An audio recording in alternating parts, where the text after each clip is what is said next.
Hello, everybody. This is Dr. Moore. You may have seen in the news recently that both presidential candidates are proposing various types of price controls. Kamala Harris proposes capping grocery prices, and Donald Trump is proposing capping credit card interest rates. Now, on the surface, both of these sound good. We all know that grocery prices have risen, and we all realize that credit card rates are always high. What most of us don't know, however, is that price controls cost jobs, add to inflation, and create product shortages. Let me explain why. Let me help you see all of this by putting you in charge of your own company. Imagine you own a company and you make wood products. Your biggest seller is a picnic table, but you also make wooden lounge chairs and wooden clothes hangers. Now, your current sales price on the picnic table is $100 each.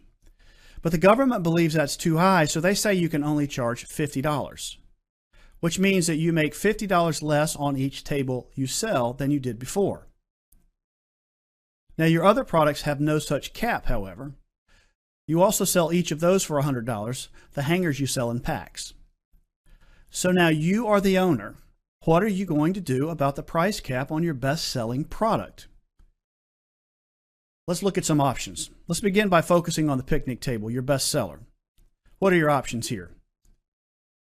Well, first, you could try to reduce the cost associated with making the tables, which means you could look to cut jobs, cut the workers out so you don't have to pay them, cut the material quality by cheaper wood, or reduce the workmanship. Maybe you don't use as many screws in the table as you did before. But notice that all of these are going to reduce the quality of your product that you're trying to sell to your customers. So what is that going to do to your business?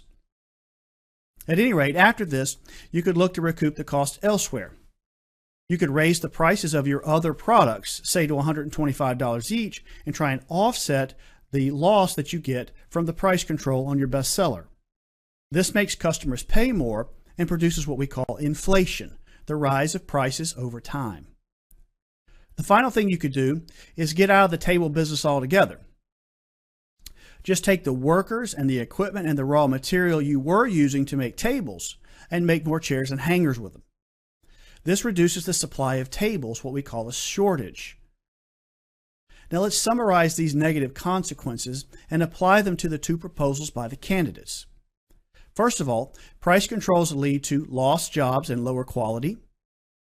They also create higher prices and inflation, as well as shortages. We can't get the things that we need when we want them. So what does this mean for Trump's credit card proposal? Well, it means the banks that issue credit cards may have to cut jobs in order to offset the loss of revenue. It also means they may offer fewer options in their credit cards than they did before. For example, now they allow you to spread out payments over a certain amount of time for large purchases. Maybe they won't be able to do that if they have a price control. This is also going to cause loan rates to go up in other areas.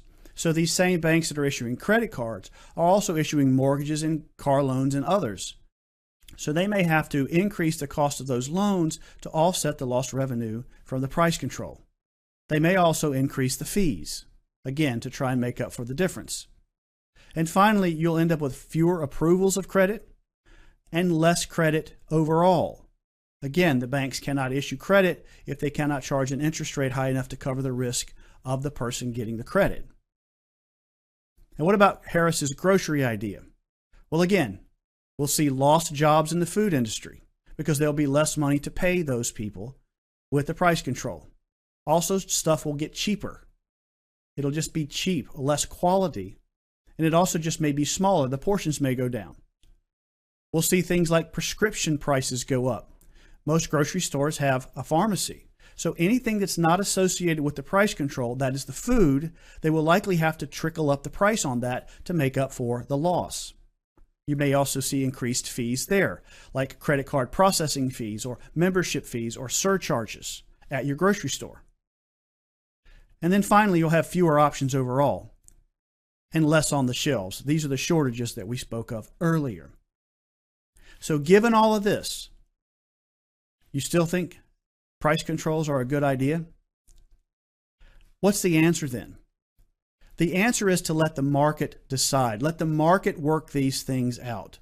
If consumers think prices are too high, they will not buy, and sellers will lower their prices. This is the natural working of a free market economy. Competition prevents price gouging over the long term. There is a ton of competition in the food industry, and that keeps these individual players from raising prices wholesale on their own. And the cost of credit reflects the risk and loss banks absorb for providing it. Government intervention creates more problems than it solves in all of these areas. Problems that cost all of us in the end. Problems that we simply do not want to see in our nation. So as an informed believer, do not support price controls. Do not be persuaded by the rhetoric, and do not vote for and support candidates who push price controls on our economy.